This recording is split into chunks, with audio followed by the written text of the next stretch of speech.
கோயில் மணி ஒலித்துக் கொண்டிருந்தது. காலை நேரம். மக்கள் அனைவரும் பக்தியுடன் கோயிலுக்குள் சென்று கொண்டிருந்தனர். கோயில் வாசலில் ஒரு வயதான தாத்தா அமைதியாக அமர்ந்திருந்தார். அவரின் கண்களில் பசி தெரிந்தது. கையில் காலியான பாத்திரம் மட்டும். அப்போது ஒரு அம்மா பூஜை செய்துவிட்டு வெளியே வந்தார். அவரது கையில் பிரசாதம் இருந்தது. தாத்தாவை பார்த்ததும் அவர் சிரித்துக்கொண்டு அருகில் சென்றார். தாத்தா, சாப்பிட்டீங்களா என்று கேட்டார். தாத்தா மெதுவாக தலையசைத்தார். இல்லம்மா என்றார். அந்த அம்மா உடனே தனது பிரசாதத்தை அவருடைய கைகளில் வைத்தார். மேலும் சில நாணயங்களையும் கொடுத்தார்.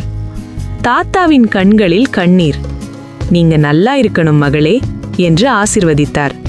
அதை பார்த்திருந்த சிறுவன் தனது கையில் இருந்த பிஸ்கெட்டையும் தாத்தாவிடம் கொடுத்தான்.